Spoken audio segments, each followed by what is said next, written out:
Nah, untuk supaya dia mau belajar dan bertumbuh itu ada di level keempat, Kak. Ini baru level satu. Mmm. Dia nggak mau keluar nih. Gimana caranya dia bisa ke level 4?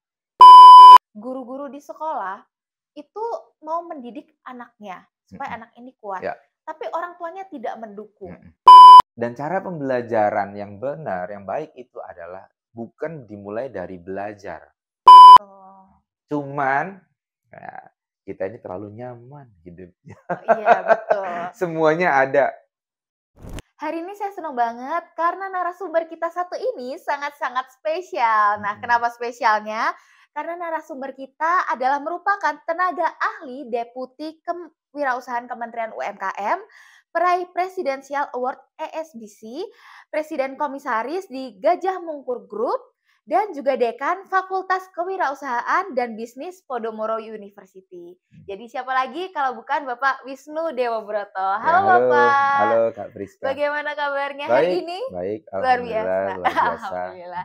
Nah, Pak, ini Hmm, kan Bapak bergeraknya lebih di bidang UMKM iya ya betul. saat ini. Mhm. Nah, boleh mungkin berapa sih jumlah UMKM kita di Indonesia saat ini, Pak, Ah, per tahun 2025? ah, kalau misalnya dilihat, ya, kita Mhm, sebenarnya UMKM tuh banyak masuk ke dalam, namanya wirausaha, seorang mhm, wirausaha. Nah, kita secara keseluruhan aja ya. mhm, Nah, kalau misalnya di Indonesia, mhm. jumlah rasio wirausaha itu sekarang ada di 3,06%. Nah, coba dihitung berapa? 0,6%. Nah, 3,06%. biar kelihatan nih di seluruh Indonesia seberapa Oke. banyaknya. Jadi kalau misalnya dilihat dari, 100%, hanya 3% saja itu adalah Mhm. jumlah wirausaha.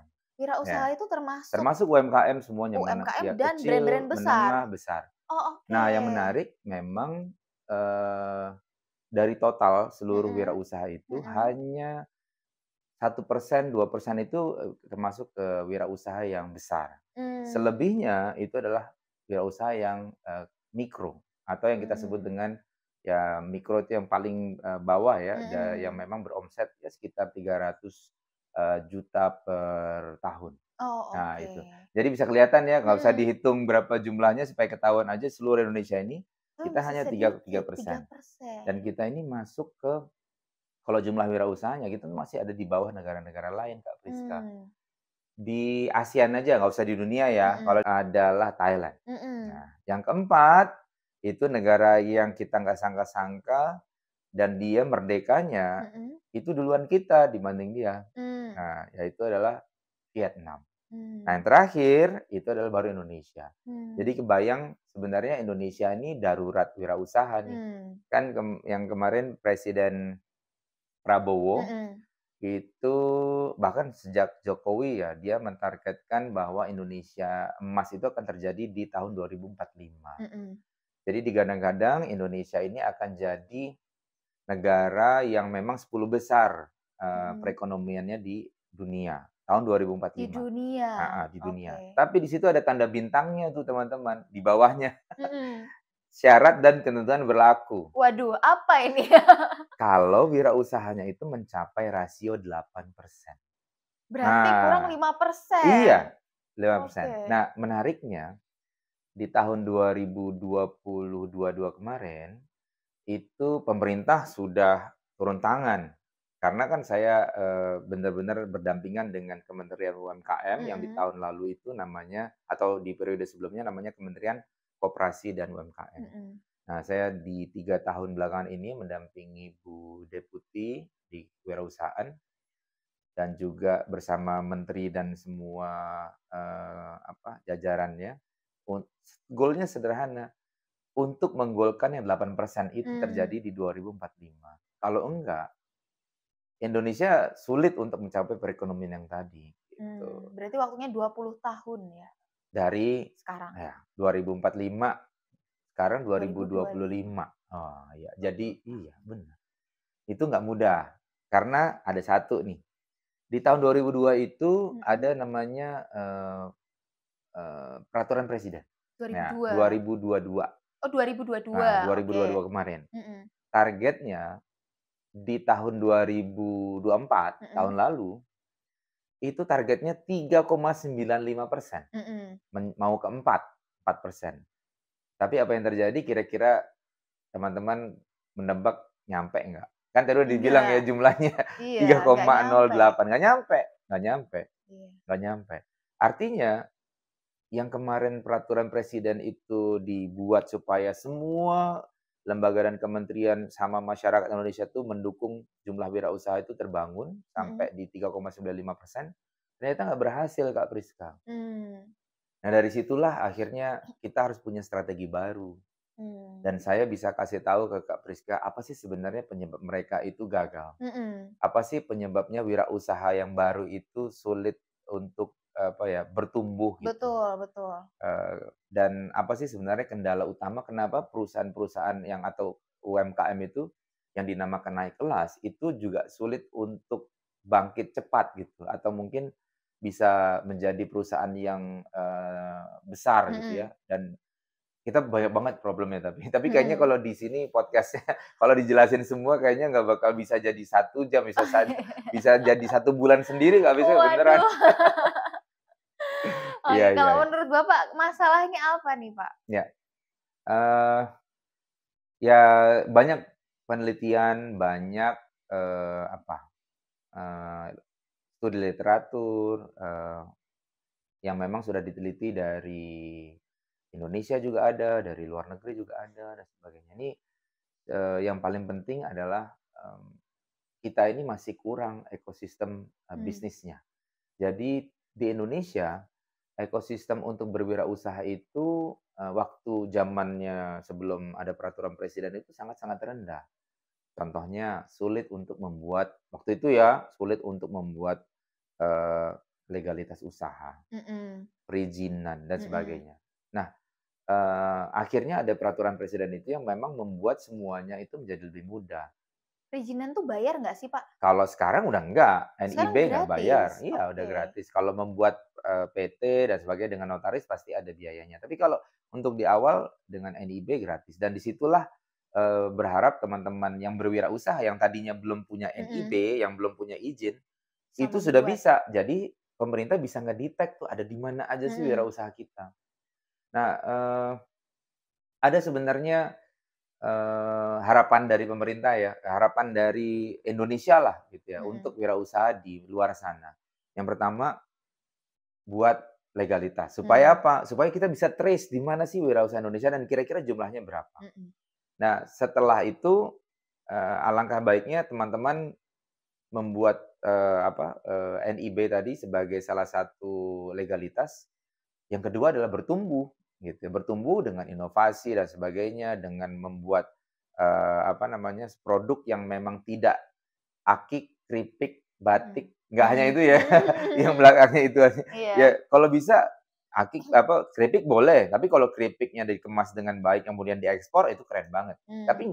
nggak sekedar yang produk UMKM yang kita bisa lihat sekarang di beberapa daerah, itu nggak salah sih. Tetapi kita berharap skalanya bisa Mhm. ditingkatkan supaya ini juga bisa membuat lapangan pekerjaan buat, masyarakat Indonesia. Nah, Mmm. itu yang diharapkan sih. Dan ternyata nggak semudah itu kan, Kak Mhm. Priska. Yang pertama ekosistemnya tadi yang memang belum, kondusif. Mhm.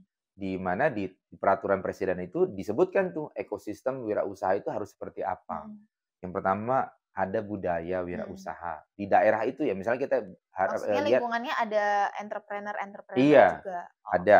Oke. Jadi dari, pemerintah daerah, dari, misalnya ini, pemangku kepentingan lain seperti industri, kemudian media, itu memang mengenal tentang, kewirausahaan, Mmm. mengenal tentang apa pentingnya wirausaha. Jadi Mmm. budayanya itu sudah melekat. Mhm. Yang kemudian ada akses pembiayaan.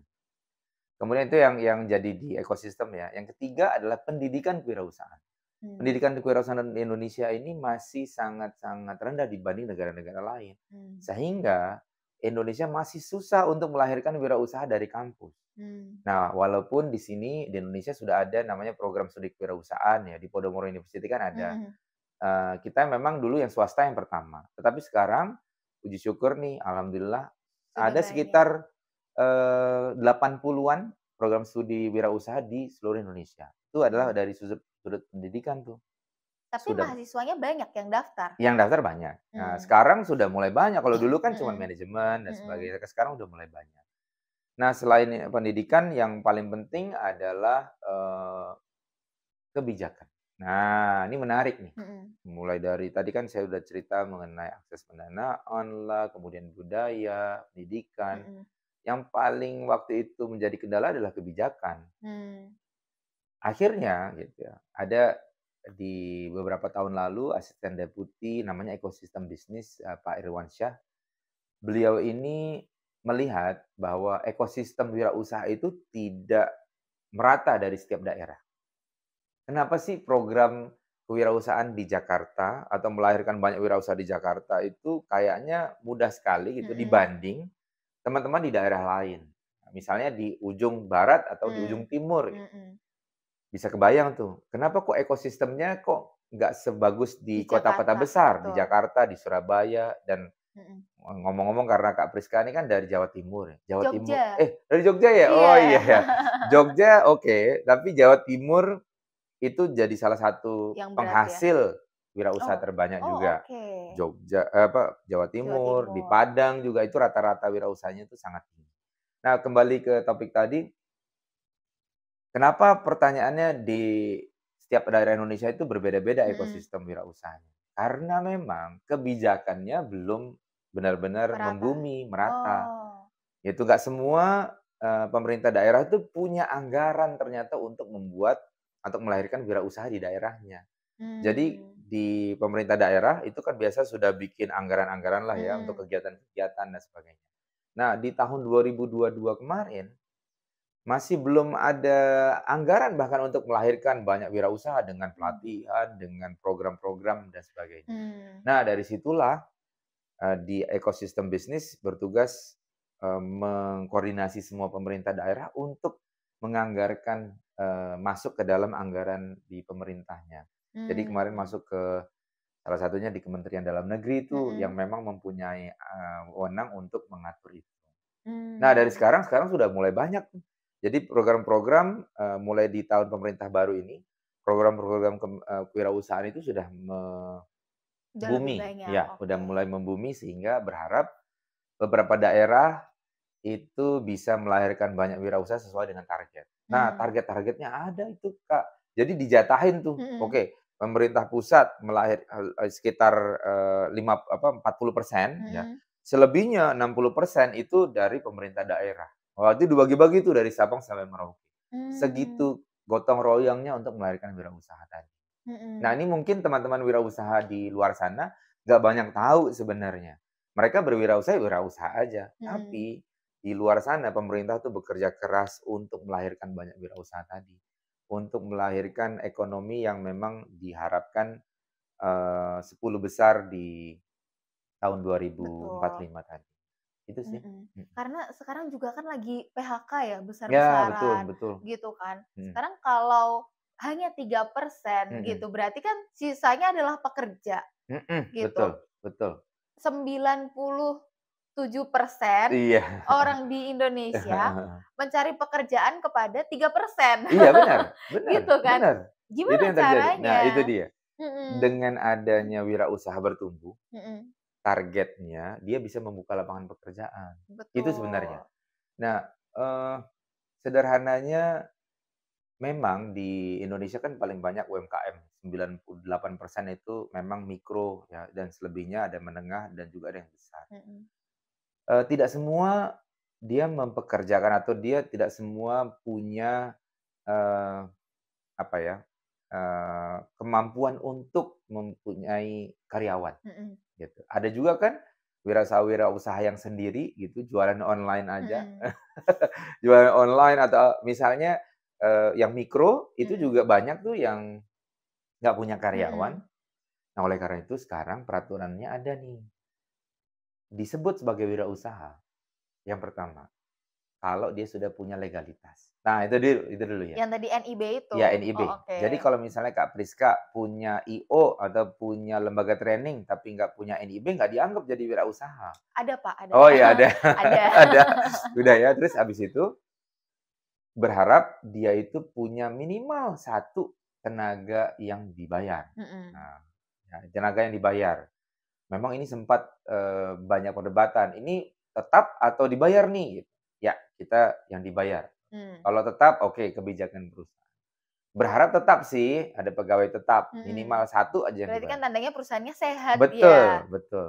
Nah, Iya. setidak-tidaknya Kak Priska bisa apa ya, membantu untuk memberikan lapangan pekerjaan kan, Betul dengan adanya betul. satu berharap nanti bertumbuh, berharap semakin besar juga kebutuhan, Mhm. karyawannya. Dari situlah berharap pengangguran itu juga akan semakin Berkurang. kecil. Sehingga jangan sampailah kita kerja di Jepang lagi gitu kan, Mhm karena sekarang mhm. sekarang negara-negara besar itu seperti Jepang, Australia, Australia, ya, betul New Zealand lah dan sebagainya, itu banyak sekali membutuhkan tenaga-tenaga di Indonesia loh. Bahkan betul. dijanjikan juga menjadi, warga negara sana. Ya tapi nggak apa-apa sih, itu salah satu yang bagus menurut saya, keadaan, apa, perekonomian yang sehat Mhm. juga gitu. Tapi ya kalau bisa, jangan sampai ke luar negeri lah, kita bangun negara sendiri, Mhm.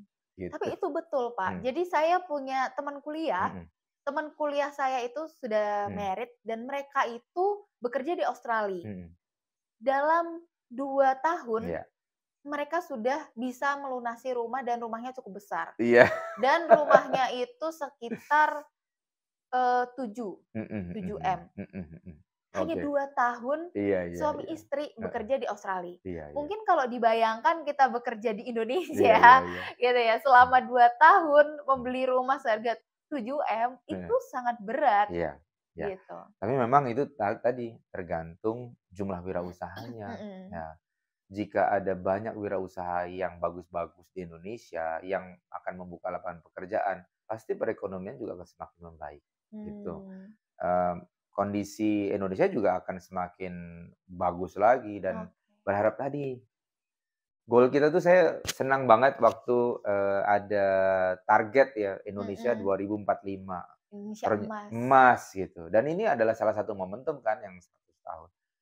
Dan diharapkan dan bahkan tidak hanya pemerintah Indonesia, peneliti-peneliti dari luar juga melihat bahwa potensi Indonesia itu sangat-sangat besar. Betul. Cuman, ya kita ini terlalu nyaman hidupnya. Oh, iya betul. Semuanya ada, dan ini yang terjadi sih Kak, Indonesia ini jiwa, apa ya, persistence-nya, Mhm, jiwa apa, ingin menjadi seorang yang tangguh, tahan banting, itu sangat i kurang. iya sangat kurang. Ini Nah mhm, terlihat dari generasi-generasi yang memang sekarang masih belajar di sekolah maupun di betul. kampus. Dan itu memang wajar, karena apa? Karena kita ini ada di ekosistem lingkungan Indonesia yang pertama musimnya cuman ya musim panas dan hujan, dan itu Mhm, juga nggak ada musim lagi kan, nggak ada dingin lah. mhm, Waduh, kalau dingin itu musim dingin tuh kayaknya sengsara banget ya. mhm, Tidak ada, kita di wilayah yang jarang gempa. mhm. Kemudian kita nggak kayak Singapura, kita nggak kayak Hong Kong yang lahannya ini kalau di kita sangat-sangat luas. Mhm, Banyak perkebunan, pertanian. Wah, kita betul. bisa tinggal ya katanya apa, kalau zaman dulu lagu Plus Plus ya, tongkat kayu jadi tanaman, kolam Mhm, susu kan gitu ya. mhm, Nah, negara-negara lain nggak ada tuh. iya, Kita terlalu nyaman. Jepang gempa berkali-kali. Waduh, di sana juga udaranya juga iya, saya udah pernah ke Jepang, saya nggak betah karena udaranya ada yang dingin banget gitu, ada yang terlalu ekstrim lah mhm dinginnya. mhm, Eee, kina ki ki apa, kita terlalu nyaman dan keadaannya yang nyaman itu yang membuat generasi kita itu seperti kurang masalah gitu. mhm, Kalau memang kurang masalah, berarti kita kurang untuk berpikir cari solusinya. betul. Nah, ada satu yang menarik nih teman-teman, saya baru ngeliat dari TikTok, kan saya belajar Mhm banyak dari TikTok. mhm. Apa sih yang membuat kalau misalnya AI ditanya tuh, "Jika kamu itu adalah setan," gitu ya, Waduh, yang jika bisa setan, menggoda oke. anak-anak muda, kira-kira apa yang akan kamu perbuat terhadap anak muda itu supaya dia itu tidak menjadi anak muda yang tangguh, Mmm, anak muda yang bisa apa ya, berhasil gitu ya. Mhm, Apa yang bisa membuat anak muda ini gagal? mhm, Apa kira-kira trik kamu supaya si anak muda ini, jadi generasi masa depan yang nggak diharapkan bangsa mhm, lah gitu ya? mhm. Dia sederhana loh jawabnya, "Kalau saya menggoda anak-anak muda itu, saya akan berikan kenyamanan." Wih, Saya akan, berikan semua yang membuat mereka tuh merasa aman, sehingga mereka itu tidak akan bergerak, lebih mhm, banyak lagi, mhm. tidak mencari solusi dari permasalahan. Dan itulah sebenarnya yang terjadi, Betul, gitu. betul. Makanya anak-anak kita nih teman-teman, karena saya di kampus nih Kak Priska, banyak yang ngerasa takut salah. Maju apa, untuk berani untuk menjawab. Kak Priska pasti di sekolah-sekolah juga awalnya Mhm, pasti merasakan itu kan? mhm, Anak-anak kok, banyak yang idle, banyak yang nggak mau menjawab, mhm. tapi setelah dipancing baru mau kan. Betul, Nah itu betul. membutuhkan waktu itu tuh Kak Priska. Dan itu Iya, kenapa? Karena mereka ada di kondisi yang sangat-sangat nyaman. Disitulah yang akhirnya mereka nggak mau jadi seorang wirausaha. mhm. Capek jadi seorang wirausaha karena struggle banget dia ini Betul, harus tahan banting, kalau jatuh bangun lagi. Nah, betul. daripada begitu ya udah saya menikmati apa yang nyaman, yaitu adalah bekerja di, tempat atau perusahaan dan itu nggak salah sih, Mhm. cuman kita kurang banyak aja Betul, orang yang berpikir betul, untuk yang struggle tadi. betul. Tapi memang benar sih, Pak. Mhm, Jadi menurut saya lingkungan itu mhm, mempengaruhi betul ya. betul. Ini baru kejadian Mhm tadi mhm, gitu. Saya kan juga menerima anak-anak PKL. mhm mhm, Nah, tadi mhm, ada anak PKL yang telat 45 menit mhm mhm. dan tidak say sorry Iya iya iya iya gitu. iya iya, Terkadang bener bener, kalau mhm saya sendiri mhm janjian sama orang, mhm. jangankan telat 45 Iya menit, telat betul, 5 menit aja iya. merasa bersalah, nggak Iya enak benar gitu benar, loh, saya Pak. juga begitu, nah. Iya kan, Mhm maksudnya kita menghargailah mhm waktu satu mhm sama lain. mhm mhm. Dengan herannya dia bilang, "Tapi Kak, jalanannya kan macet." Iya iya iya. Lah, apakah ini kan bukan sesuatu hal yang mendadak yang Mmm, dibilang pagi lalu dia harus berangkat. Ini kan mmm, sudah perjanjian, maksudnya mmm, sudah dari jauh-jauh mhm hari mhm gitu, mhm macet. Terus ada beberapa, yang juga PKL di tempat kami hampir tidak pernah on time. mhm Kalau orang hampir jarang terlambat, mhm ini tidak pernah on time, mhm mhm gitu. Kalau dia tidak on time, datang saja tidak on time, mhm. bagaimana mereka bisa kuat membangun bisnis? Iya Bisnis iya. itu kan butuh disiplin, Mhm gitu, mhm tertib. Kalau mhm nggak tertib gimana? Kalau mhm. seenaknya sendiri, bagaimana perusahaan dia Iya, berkembang, mhm, gitu. Nah, tapi bener banget. saya ada pertanyaan Mhm nih buat Bapak. mhm. Anak-anak muda zaman sekarang itu kan, lebih terkenal generasi strawberry ya, Iya iya iya. yang mereka itu dilempar sedikit rapuh, Mhm langsung hancur, mhm gitu. Nah, sedangkan guru-guru di sekolah itu mau mendidik anaknya, supaya mhm. anak ini kuat, Iya.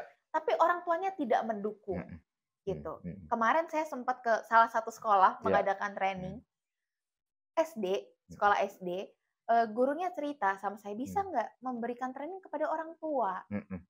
Terus saya bilang, "Tapi saya belum menjadi orang tua loh, Iya Bu," iya gitu iya. kan. Emang masalahnya di mana? Mhm Masalahnya adalah, eee, bahkan ada asisten rumah tangga yang sering anaknya tuh kelas 5, kelas mhm 5 SD, mhm. mengantar sampai ke kelas hanya untuk membawakan tas, Mmm, iya iya, gitu. bener bener. Itu sangat disayangkan, Mhm, itu 5 terjadi. SD Iya. Mhm dibawakan tas sampai mhm kelas, mhm gitu. Terus waktu kelasnya selesai, bubaran, ART ini ke kelas untuk mengambil tasnya mhm dan pulang, mhm gitu. Lalu waktu didiskusikan kepada orang tuanya menjawab, "Terus kalau anak saya sakit punggung, terus punggungnya bengkok, mhm. terus sekolah mau tanggung jawab?" Gitu. Iya iya iya. Kadang saya heran Mhm gitu, Pak. mhm Eee, saya juga pernah sekolah, mhm. membawa tas sendiri. Iya iya. Apakah dengan membawa tas sendiri tulang kita akan bengkok? Mhm. Gitu kan. Kalau tulangnya bengkok, oke lah, tas Mmm, ada yang ditarik iya iya. gitu kan. Tapi kan Mmm, itu mengajarkan anak-anak itu bertanggung jawab mhm mhm. sama dirinya Iya sendiri. iya. Nah, Ini menurut menarik. Bapak, Mhm. gimana dengan kasus yang seperti itu? Gurunya ingin mendidik, orang tuanya tidak mendidik, Ya, gitu. ini memang, kalau dari kajian-kajian yang ada Mhm, itu memang apa ya, eee, sebenarnya ini terjadi kepada saya juga loh. Oh, oke. Karena apa, zaman saya waktu dulu ya, Mhm, orang tua kita itu mhm, sudah susah ya hidupnya ya mhm. kan. Dan dia melihat bagaimana susahnya sehingga anaknya dia nggak mau buat susah. Iya. Dan waktu itu saya juga sempat seperti itu loh ke anak saya. Mhm. Saya sempat seperti itu, tetapi secara nggak langsung, itu sebenarnya akan membuat mereka ini akan menjadi orang-orang yang nggak tangguh nih, Kak. Betul, Itu yang betul. terjadi. Nah, yang menjadi sekarang targetnya adalah bagaimana si orang tuanya ini juga tahu bagaimana caranya mendidik yang benar. Mhm, Saya belum banyak tahu dulu tentang, bagaimana di Amerika itu mhm, membuat negaranya maju, mhm, setelah waktu itu saya belajar dari, Babson. mhm, Babson itu sekolah terbaik di Amerika mhm, selama bertahun-tahun untuk memberikan jiwa wirausahanya. mhm. Nah, kebetulan di Agung Podomoro, di Universitas Agung Podomoro kan memang berkiblat ke sana. Betul. Semua kurikulumnya dibuat di Babson, ya kerjasama dengan Babson dan sekaligus pastinya saya juga ikut belajar. Mhm, Ternyata, nah, saya baru tahu tuh di situ. mhm. Apa yang saya berikan kepada anak-anak saya itu ternyata tidak sepenuhnya benar. Kalau Oke. semuanya salah nggak mungkin juga ya. Iya, Tidak sepenuhnya benar.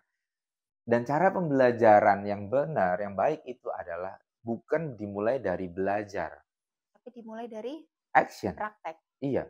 Jadi di sana dibilang bahwa ada namanya, entrepreneurial thought and action.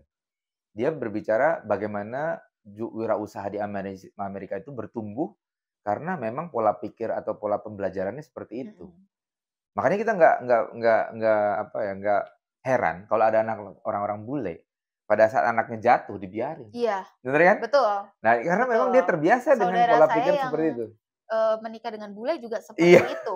Nah, ini karena pola pembelajaran mereka Mhm, itu dimulai dari act, mhm, learn, mhm. and build. Jadi 3 itu, act, learn, build, act, learn, build. Jadi dia tidak mulai dari learn dulu. Jadi kalau Mhm, misalnya mau belajar, silakan Anda coba dulu dengan versi Anda sendiri. Contohnya mhm, anak kecil, mhm. kalau mau belajar jalan, bukan Jalan dituntut dulu, aja dia jalan dulu. aja dulu coba, Iya. nah itu. Nanti Jatuh kalau biarin jatuh aja, baru mungkin kita angkat angkat kali ya. boleh, yang Tapi kalau kan habis itu selama mhm, tidak berbahaya, betul, silahkan. Nah, betul. ini juga prinsip yang pola pembelajaran yang pada saat dewasa ternyata begitu juga, Kak Priska. Mmm, Karena permasalahannya pada saat si anak itu, misalnya waktu kecil, jatuh nih mhm, atau lari, pentok meja, duk mhm, gitu. Yang disalahin itu bukan anaknya, mhm. yang bilang nakal siapa? Ini nakal siapanya? Mejanya nakal. Padahal mejanya Iya. tidak bersalah. Iya, mejanya Iya, itu memang pola kita dulu dan sekarang akhirnya kita juga mengikuti. Itu yang membuat akhirnya anak itu akan menyalahi tadi, betul. saya telat karena ada Iya, macet, gitu. bukan Saya udah karena saya. bukan karena saya Iya, gitu karena ya. si ini Iya ini iya, itu ini. suka begitu. Dulu saya belajar jalan jatuh, mejanya yang salah, bukan Mhm, saya kan. betul.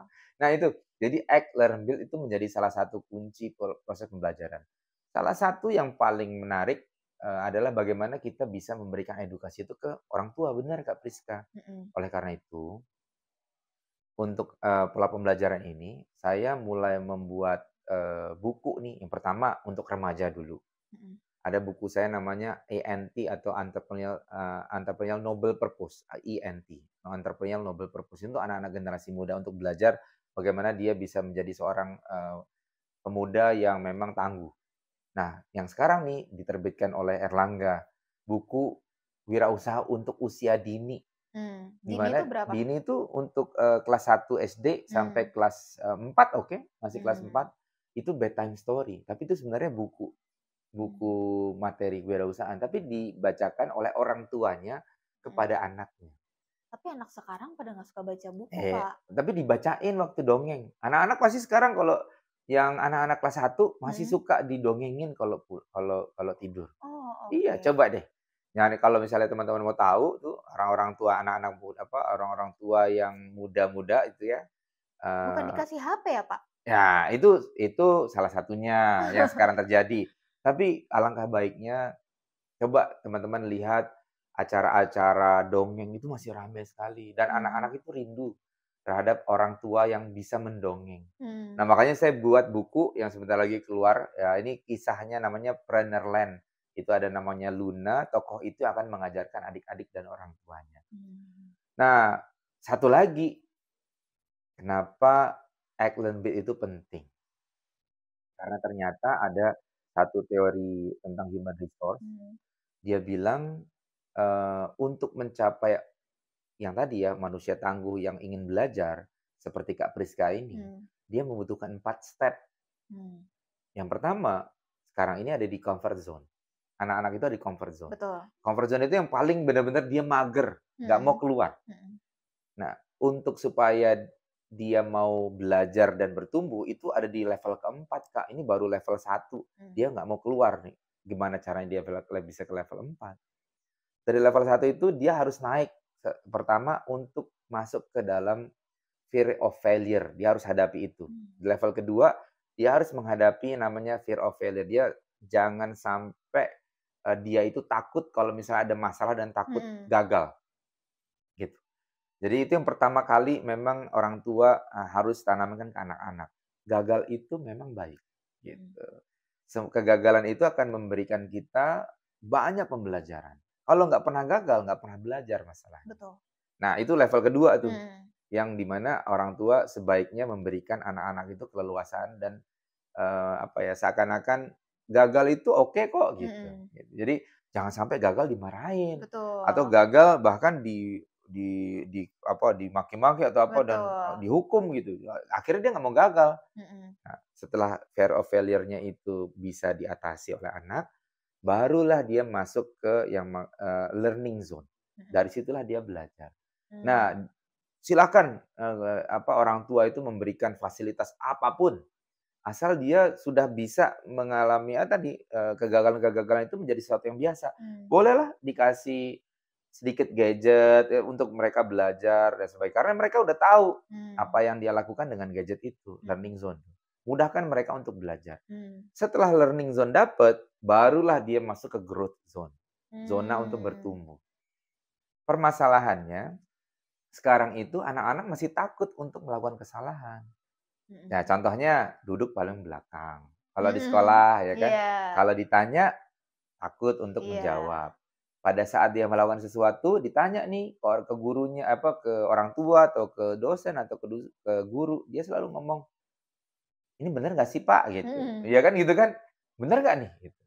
"Ini salah ya?" Gitu aja jadi Hmm. Hmm. jadi Hmm. worry gitu-gitu ya. Hmm. Nah, kalau dia sudah masuk ke yang tadi, yang fear of failure-nya dia udah nggak takut lagi, Hmm. dia akan mudah itu untuk mendapatkan learning zone tadi. Hmm. Menariknya gini, ada satu kejadian di kelas ya. Hmm. Waktu SMA, ya, dia ini adalah anak-anak tuh biasanya dia takut karena di SMA itu kebanyakan, Hmm. mayoritas di Indonesia itu mengajarkan dulu baru memberikan PR, Betul, ya kan? betul, Kalau PR-nya salah berarti nilainya jelek, kan gitu betul. ya. Iya, pada Nah, mengejar nilai. padahal kan dibalik ya, Mhm. coba Anda selesaikan dengan cara Anda, baru saya ajarin cara yang benar, disitulah Mhm. dia belajar. Mmm. Pada saat masuk kuliah nih di Podomoro, di semester 1 dia kan kayak gitu tuh. Tapi saya ajarin tuh, dia balik tuh, "Ayo kita lakukan dulu, salah itu baik ya. Mhm. Silakan Anda melakukan kesalahan Mhm. sebanyak-banyaknya." Barulah dia dapat insight-nya, di semester 2 dia baru bisa diskusi sama saya. Mmm. Ada satu mata kuliah namanya design thinking, Mhm. yang dibilang bahwa, eee tahap pertama itu adalah empathize, ya. Mhm. Tahap pertama kan di design thinking kan empathize, terus Mhm. kemudian mendefinisikan masalah sampai akhirnya bikin satu solusi, Kak. Mhm. Pada saat saya bilang, ke mahasiswa, "Coba menurut kamu kalau bikin sebuah usaha tuh gimana sih caranya?" Mhm. "Oke, Pak," gitu. Keluar dia kan, "Menurut kami pertama kita harus punya produk." Wah, setelah punya produk, cari pasar gitu. Mhm. Oke, terus saya balik tuh, "Cari pasar dulu apa bikin produk dulu?" Nah, "Oh iya ya, Mhm. Pak." Oke. Akhirnya diskusi kan, saya kasih tahu tuh teorinya. Sebaiknya kalau teman-teman mau bikin produk, itu dimulai dari permasalahan. Mhm. Baru teman-teman tahu dapat pasarnya, baru bikin produknya kan gitu. Salah Mhm. satu langkah yang paling penting atau yang paling terkenal itu adalah empathize, Mhm. berempati kepada calon customer. Mhm. Eh, ada yang nggak setuju, Mhm. "Pak, saya kayaknya nggak setuju deh," gitu. Mhm. Nah, itu deh ya. Kenapa nggak setujunya? Menurut saya proses empati itu nggak cuma di depan, Mhm. tetapi di semua fase. Seperti contohnya cari masalah lah, Mhm. kemudian dia cari, sumber dayanya, itu semuanya empathize, Pak. Wah, itu Mhm. adalah yang kita harapkan, Kak. Anak-anak Mmm. itu bisa dapat insight dari apa yang dia pernah lakukan. Mmm. Nah, disitulah ternyata konsep act, learn, build itu ternyata benar Benar. adanya. Nah, terus Pak, kalau untuk kewirausahaan Mhm, sendiri, gitu, kan, permasalahannya banyak yang mereka itu tidak berani memulai, betul betul. gitu, karena tidak semua orang punya modal, Mhm mhm. gitu, dan semua orang itu butuh bertahan hidup. Ya, Iya, kalau dia memang memiliki modal, jadi dia berusaha dan kalau gagal pun ada backing-annya. mhm Bagaimana kalau yang tidak ada? mhm. Ini menarik nih, Kak, dan, ini memang menjadi problem kenapa wirausaha itu tidak masif gitu ya Mhm. adanya. Kebanyakan wirausaha kita itu bukan by design, Mhm. tetapi karena kebutuhan. Mmm. Nah, kebutuhan akan dia butuh makan, butuh apa, bikin rumah lah, apa Mhm. semuanya ya karena kepepet lah, nggak dapat pekerjaan, Mhm. akhirnya jadi wirausaha. Mhm. Oke lah, itu ada penanganannya sendiri. Mhm.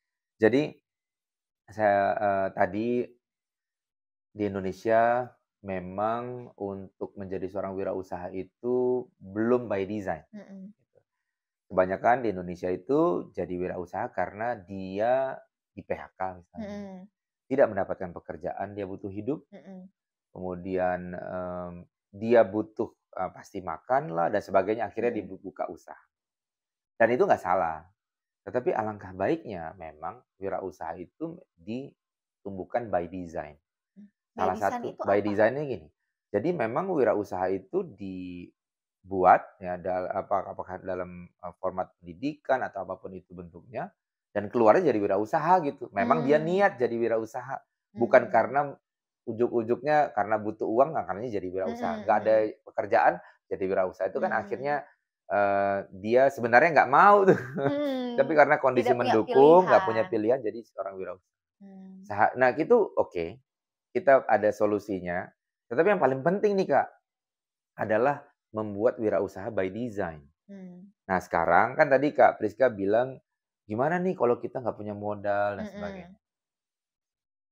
Pemerintah, sudah turun tangan di kementerian khususnya di Kementerian Dikti dan Saintek, dia, membuat program yang namanya Program Pembinaan Mahasiswa Wirausaha. Mhm. Nah, jadi namanya P2MW disingkatnya. Semenjak mahasiswa, adik-adik yang punya ide mau bikin bisnis, Mhm. silahkan submit ide bisnisnya itu ke pemerintah. Ke Mmm. dalam hal ini adalah, Dikti-Saintek. Di bawahnya namanya Belmawa ya, Mmm. Pembelajaran Kemahasiswaan. Nah, kebetulan saya tim pakar di situ juga. Mhm. Di Indonesia ini nggak takut berwirausaha karena memang ada modal yang bisa hilang nih kalau misalnya nggak Mmm. gagal kan. Oke. Mmm. Kalau begitu, kita berikan wadahnya. Di P2MW itu, mahasiswa di Indonesia dimanapun berada, itu bisa mensubmit proposalnya, proposal usahanya. Mhm. Dengan nggak usah bikin yang ribet-ribet, hanya form masukin ada 6 pertanyaan yang ditanya. Mmm. Apa, tujuan mulianya, Mhm. apa inovasinya, sumber dayanya apa, sampai ke keuangan. Mhm. Dia akan memberikan dana 15 juta sampai 20 juta rupiah Mmm. ke usaha anak itu. Gratis? Gratis, kasih kasih Berarti bukan dana. pinjaman? Bukan. Oh, oke. Nah, itu penting kenapa? Banyak yang bilang, "Pak, itu nggak buang-buang uang tuh," gitu. Enggak, karena proses pembelajaran wirausaha itu dimulai dari experience menjadi seorang wirausaha. Tahu Mmm. nggak, Kak, di Amerika, di sekolah Babson tadi, itu pada saat sekali masuk, dikasih sekitar $4.000 lebih untuk membuka usaha. Di Indonesia mana bisa, Iya. nggak semua kampus bisa memberikan dana itu kan. Mhm. Makanya pemerintah bilang, "Oke, kita berikan dana." Itu yang memberikan 4.000 kampusnya atau Kampusnya pemerintahnya? kampusnya. Oh, Karena di sana jumlah wirausaha udah banyak banget kan. mmm. di kampusnya memberikan dana $4.000. Hmm. Kalau di kita, kampus juga nggak punya kemampuan untuk membayar itu kan. Hmm. Makanya pemerintah turun tangan. Di seluruh Indonesia bisa mengakses. Makanya kemarin di tahun lalu itu yang menyerahkan proposalnya itu lebih dari 3.000-an proposal Kak dari seluruh Indonesia. 3.000 sampai 4.000, ya ada 4.000-an lah. 4.000 proposal dari seluruh Indonesia. Terus milihnya gimana itu, Pak? Nah, milihnya itu kita ada sekitar 25 atau sekitar 30 reviewer dari Hmm. seluruh Indonesia. Hmm. Kita ngeliatin proposalnya satu-satu. Iya. Wah, ada Oke. proposal satu, dilihat lagi, ini nggak layak karena nggak ada ini, nggak ada ini. Udah, Jadi ditolak. dari 4.000 yang dipilih, Yang dipilih ada sekitar 2.000-an. Nah, 2.000-an. setengahnya. Iya, setengahnya. Nah, ini bukan karena dana yang terbatas, bukan. Tapi karena memang kemampuan dari si anak itu atau si kampus-kampus itu untuk melahirkan banyak proposal itu memang masih terbatas. Jadi Hmm. kualitasnya itu kita jaga banget gitu. Sekitar ada 400 kampus di Indonesia yang mendapatkan proposal itu. Itu per tim atau per Per tim, orang? per tim. Oh, per Hmm, tim. per tim. Karena dan menariknya kampus juga memberikan kebijakan kepada adik-adik yang sudah melakukan program kewirausahaan tadi. Jadi itu masuk dalam kurikulumnya dan itu akan masuk ke SKS-nya. Jadi ada mata kuliah yang tidak harus diambil lagi karena dia sudah ikut Diganti. ya diganti Oh, oke. gitu. Nah, dalam pengembangan kewirausahaan, itu kira-kira nih Pak, apa kesalahan yang pernah dibuat dari pemerintahan gitu, pernah nyoba, wah ternyata gagal nih, nggak menimbulkan banyak kewirausahaan, itu apa Pak? Yang itu bisa menjadikan pembelajaran bagi pemerintah juga? Kalau pemerintah kayaknya saya takut ya. Kalau pemerintah yang punya wewenangnya. Tetapi sebenarnya nggak ada kegagalan itu ya. Artinya, kalau kata Einstein katanya gagal tuh nggak ada. Percobaan yang belum berhasil ya udah. Tapi intinya kita belajar dari beberapa proses. Saya melihat pemerintah sangat, apa ya, sangat intens gitu ya, melihat ada yang memang kurang diperbaiki dengan cepat. Ada satu di tahun 2022 kemarin ada namanya peraturan presiden yang namanya pengembangan kewirausahaan nasional, itu sekitar ada 27 lembaga dan kementerian, Kak, yang mempunyai program kewirausahaan. Itu dibikin karena memang sebelumnya, nah ini tadi bicara kesalahannya, semua kementerian dan lembaga itu membuat program kewirausahaan dan sama. Pertama programnya sama, yang kedua pesertanya juga sama. Jadi Kak Priska kemarin masuk ke Kementerian UMKM. Di Kementerian Perindustrian ada juga program yang sama. Gitu. Jadi daftarnya 2. Daftarnya bisa 2, makanya Oh. ini redundant. Artinya programnya itu bertumpuk-tumpuk, kemudian hasilnya juga tidak terukur dengan baik. Makanya kemarin peraturan presiden itu dikeluarkan supaya 27 lembaga dan kementerian itu saling berkoordinasi satu sama lain. Misalnya kementerian dulu namanya Kemdikbud, kalau sekarang Diktisaintek, fokusnya ke calon wirausaha dan wirausaha pemula. Gitu misalnya. Kalau Kementerian Perindustrian di wirausaha yang sudah mapan. Gitu. Nah, itu memang ada step-stepnya, Kak. Sekarang sudah dibagi. Sebagai informasi buat teman-teman yang wirausaha mungkin nggak tahu, pemerintah itu bisa sudah membuat klasifikasinya. Yang pertama, itu adalah calon wirausaha. Calon wirausaha itu adalah teman-teman yang udah berwirausaha, tapi dia belum punya perizinan. Nah, kemudian kalau sudah punya perizinan, itu masuk ke wirausaha pemula, Kak Priska. Wirausaha pemula itu dia baru mulai, sudah punya usaha, sudah punya perizinan, dan umur perizinannya itu masih di bawah 3 tahun atau 42 bulan. Nah, target berikutnya pemerintah adalah yang tadi wirausaha pemula bisa masuk ke wirausaha yang mapan. Wirausaha yang mapan itu yang pertama, legalitasnya sudah berumur lebih dari 3 tahun dan sudah memiliki karyawan. Nah, itu diharapkan. Yang minimal 1. Ya. Dan diharapkannya lagi setelah itu ada inovasi yang membuat wirausahanya itu bertumbuh. Inovasi kita itu masih jauh dari Kurang. negara lain, Kak. Mhm.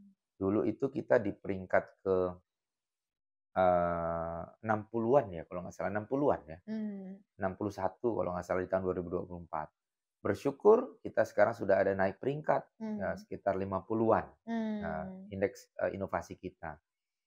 Salah satunya yang menarik, ternyata pemerintah bikin kebijakan itu, indeks inovasi kita meningkat 10 lebih dari 10 tingkat. Itu menarik Mmm. tuh. Oh, oke. Nah, artinya banyak wirausaha yang sudah bertumbuh gitu Mhm. dan punya Betul. inovasi-inovasi yang bagus. Betul. Tapi itu nggak cukup karena kita masih ada di peringkat 50-an. Mhm. Kita masih jauh dengan negara-negara yang di atas kita. Kita bicara Korea, kita kan melihat Korea ini maju banget kan. Mhm. Padahal Korea sama kita kan merdekanya kan 11-12. Betul. Iya. Tapi dari orang-orangnya beda, Iya Kak. Di beda sana kan. lebih Heeh. Nah itu kalau dia. kita lihat di film-film sampai ada yang tidur-tidur di jalan. Iya iya iya. Mereka benar-benar mau, apa ya, fight Tahan lah. banting ya. Iya, Tahan banting kalau ya. kita yang zaman sekarang agak Oh, agak iya. sulit. Iya ya, karena kita Mhm. tadi di kondisi yang nyaman sekali sih. Betul betul. Mau makan gampang, kalau di sana Betul. susah makan. Mhm. Musimnya ada musim dingin, musim kemarau, waduh Betul. musim, Mikirin musim wah aja iya pusing. pusing. Belum perang lagi mungkin dari negara yang Betul. sebelahnya. Iya. Aduh kebijakannya memang di sana banyak tantangan sih. Jepang lah, ya Mhm. ya negara-negara kita banyak, negara kita banyak nyamannya ya. Mhm Saya mhm. pernah loh Kak Priska pergi ke Hong Kong. Mmm. Saya melihat, meninjau, inkubator bisnisnya di sana. Mmm. Terus bagus-bagus, Mmm. usahanya keren-keren. Saya tanya tuh pertanyaan yang Mhm. menahun juga, "Bu, gitu, di mana ya, inkubator atau tempat, wirausaha itu bisa diinkubasi?" Gitu. Mmm. "Mana gedungnya?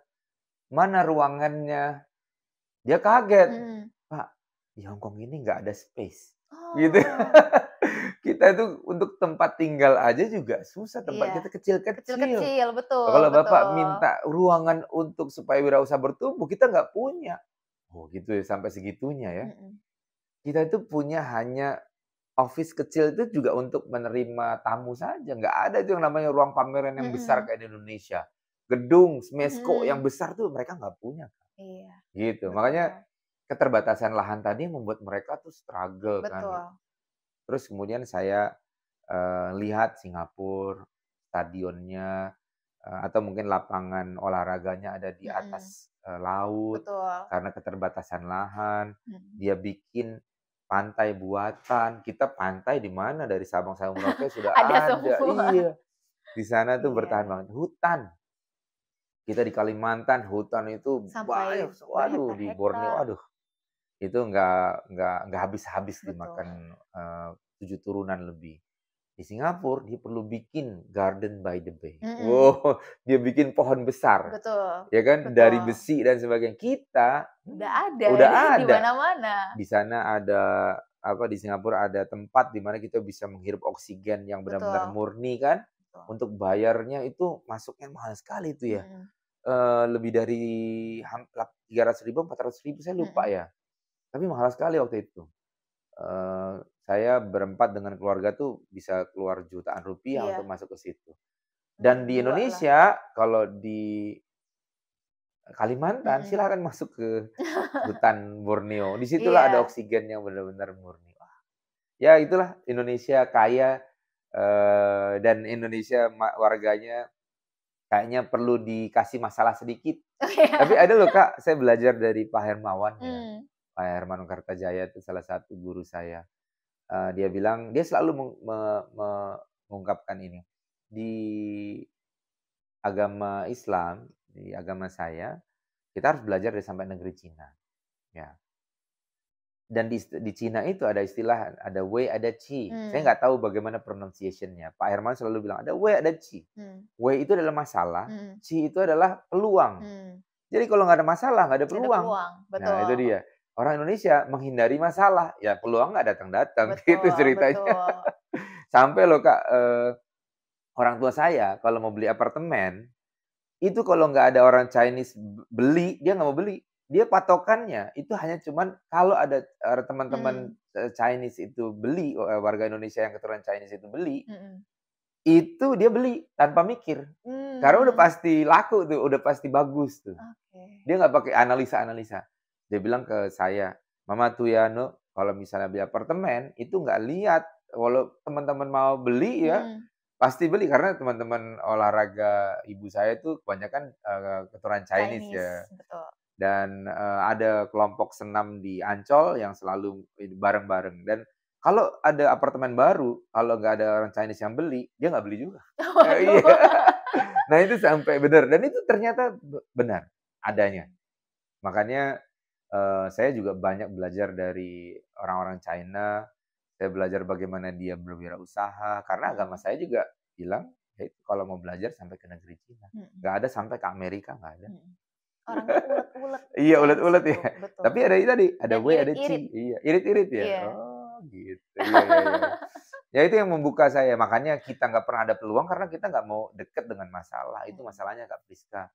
Anak-anak sekarang menghindar masalah, ya nggak dapat peluang, Mhm. gitu. Nah, Mmm, Pak, terakhir, mhm, apa pesan Bapak untuk para wirausahawan mhm, yang mungkin baru mhm, dan lagi struggle banget, apalagi mhm. kan sekarang ekonomi infonya lagi menurun ya. Iya, Nah, mmm, mungkin mereka lagi berjuang, iya mungkin dari Bapak ada motivasi iya, ataupun pesan-pesan mhm, yang mau disampaikan? iya. Benar benar teman-teman, bagi teman-teman yang sedang berwirausaha, yang khususnya pemula, yang memang masih struggle, ya Mhm. sebenarnya sederhana sih. Kita harus mendekat dengan ekosistem yang mendukung. Kalau misalnya kita ini contohnya, "Pak, saya takut Pak berwirausaha." Oke, terus saya tanya lagi, "Takut hantu nggak?" Saya bilangin, "Takut." Supaya nggak takut gimana? Misalnya Mhm. nih, ada rumah hantu nih, Mhm. supaya ini jadi, apa, sesuatu yang seru gitu ya, bahkan nggak takut sama sekali gimana? Ya rame-rame Pak, seru kali gitu. Mmm, mhm mhm. Ya udah Iya, benar sama, benar. wirausaha itu rame-rame. Iya, Nah, biar jadi saling menguatkan. saling menguatkan. Jadi kalau teman-teman berwirausaha sendiri, jatuh, jatuh sendiri, Mhm. nggak ada yang nolongin. Tapi kalau beramai-ramai atau mungkin, ada komunitas yang mendukung, pasti teman-teman juga akan merasa terbantu, Kak. Mmm. Yang pertama sederhana aja, yang paling sederhana ya, kita jatuh nih, orang lain akan bilang, orang yang di komunitas itu akan bilang, "Kamu itu baru jatuhnya segini, saya tuh jatuhnya lebih parah. Jadi Mhm. kamu harus bersyukur." Itu aja udah oke, berarti ada yang lebih parah dari saya. Mhm mhm mhm. Terus mana yang kedua, kalau kita sedang jatuh, pasti banyak teman-teman yang membantu. Saya juga pernah begitu, "Mas, kalau misalnya lagi nggak ada barang, silahkan nih pakai produk saya, jual produk saya, silahkan. Mhm. Nanti hasilnya dan sebagainya gampang lah nanti, kita kan Mhm. udah sama-sama satu komunitas." Nah, itu lingkungan yang mendukung. Eee, kalau misalnya teman-teman, tahu ya misalnya ada komunitas, banyak sih Mmm. komunitas kalau di Indonesia saya Mhm. kasih tahu nih, ada namanya Pusat Layanan Usaha Terpadu. Mmm. PLUT itu dia adalah sebuah ekosistem yang dibangun oleh pemerintah dan pemerintah mempunyai lebih dari 100 PLUT di setiap daerah. Silahkan teman-teman daerah, apa teman-teman di daerah, di Jakarta nggak ada soalnya. Mmm. Di daerah di sama saya Merauke searching di Google namanya PLUT, Pusat Layanan Usaha Terpadu. Datang ke sana, di sana banyak komunitas. Mmm. Kemudian ada kalau di himpunan pengusaha muda kan Mhm. HIPMI ada, Betul. terus kemudian ada komunitas tangan di atas ada, komunitasnya apa si Kak Priska yang di itu, GFGL, apa tuh kepanjangannya? Great Great Life, apa ya, Great Great Friend, Great Life. Oh iya, Nah, Great Friend, Great Life ya. iya Nah betul. itu kan teman-temannya support kan, kalau ada acara dateng, kalau ada yang Betul, kesusahan, ayo kumpulin dana ya untuk betul. nah itu yang paling penting sih, silahkan, teman-teman datang, ke komunitas yang kemudian di situ teman-teman akan mendapatkan support. Nah, kemudian yang kedua, ya kita memang harus, tahu bahwa setiap apa, langkah pasti akan ada resikonya. Teman-teman perlu belajar tuh. Nah, ada tadi act, learn, and build ya, act, learn, and build. Teman-teman silakan cari action dengan apapun, lakukan tindakan apapun dengan sesuatu yang dimiliki, Kak. Jangan fokus ke sesuatu yang nggak dimiliki. Contohnya, saya ini mau bikin bisnis saya besar, atau saya mau mulai usaha, tapi saya nggak punya modal.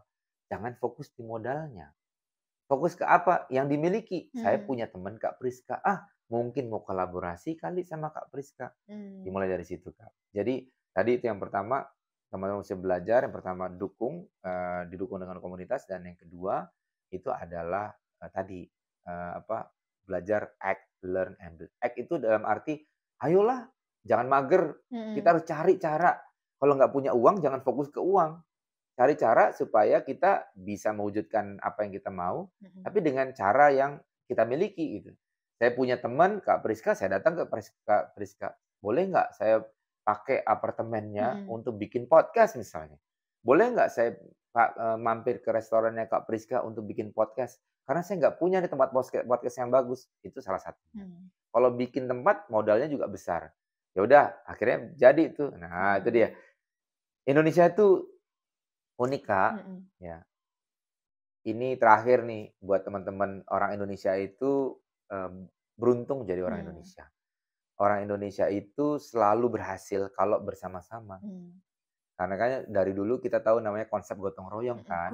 Guyup gotong royong. Ada satu teori yang nggak berlaku di Indonesia, Kak. Saya waktu itu sering sekali ngomong ini. Ada teori yang namanya teori Maslow. Ya, segitiga itu ya. Yang di atas itu adalah aktualisasi diri, yang paling bawah itu adalah makanan, kebutuhan dasar. Dan ini terbantahkan khususnya di Surabaya. Karena orang Surabaya bilang, mangan ramangan yang penting atasnya dulu.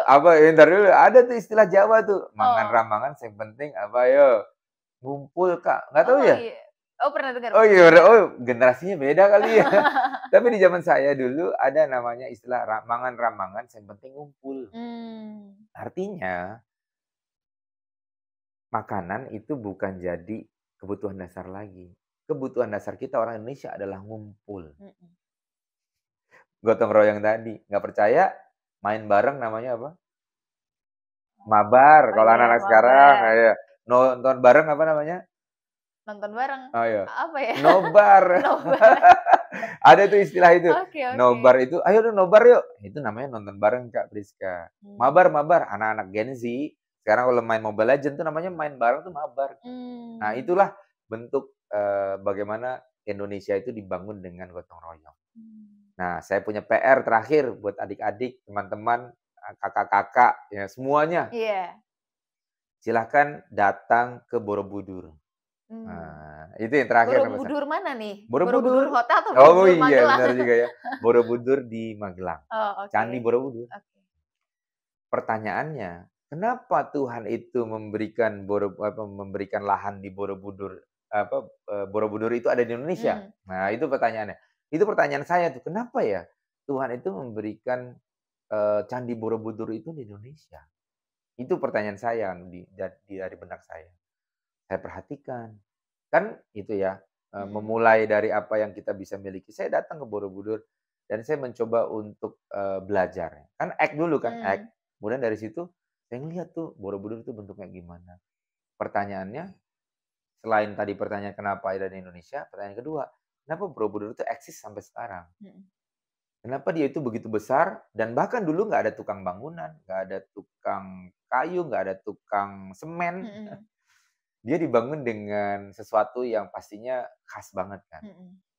Kemudian saya bisa jawab, Kak, ternyata Borobudur itu besar, berdiri megah, karena fondasinya yang kuat.